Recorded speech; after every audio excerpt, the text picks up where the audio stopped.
काहे जवानी करेलो जियान हो, हम सयान बानी तू सयान हो।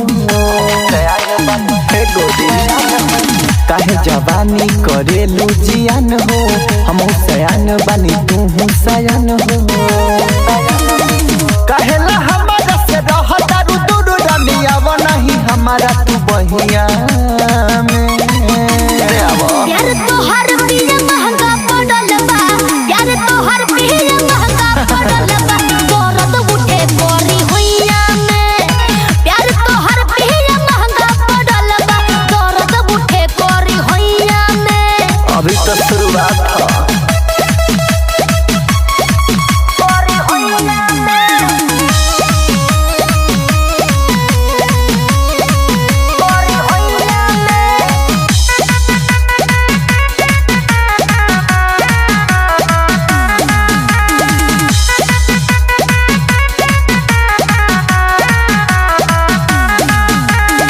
दर्द न मेहरी के पूछे लतनी को रहेला धइल कवन नासा हो।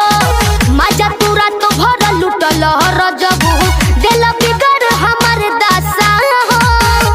अरे मन देखी तोहरा के जानी पगलाई, तू ही हो हमर दिल के दवाई।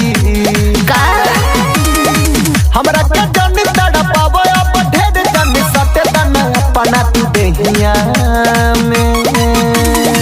यार तोहर पिया महंगा पड़ल बा, यार तोहर पिया महंगा पड़ल बा, दर्द उठे कोरी हुइया। अरे दवाई ले ला। यार तोहर पिया महंगा पड़ल बा, दर्द उठे कोरी हुइया में। देहाती मरद नहीं। कोरी हुइया में,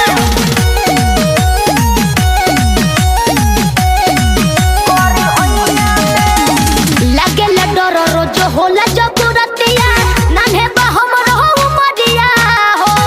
करेल नाही तू तो एको दिन सोबर, हर गइल बा शरीरिया हो। के ऐसन सुघर बदनिया, पवन के चुए लगे मुंह से पनिया। माने लो बतिया अतुल के गोजन, होला नु सेज के लड़ैया में। यार तोहर पिया महंगा पड़ल बा, यार तोहर पिया महंगा पड़ल बा, दर्द उठे कोरी हुइया में। यार तोहर पिया महंगा पड़ल बा, दर्द उठे कोरी हुइया में। अरे प्रिंस और दीपक से दवाई ले ली हा।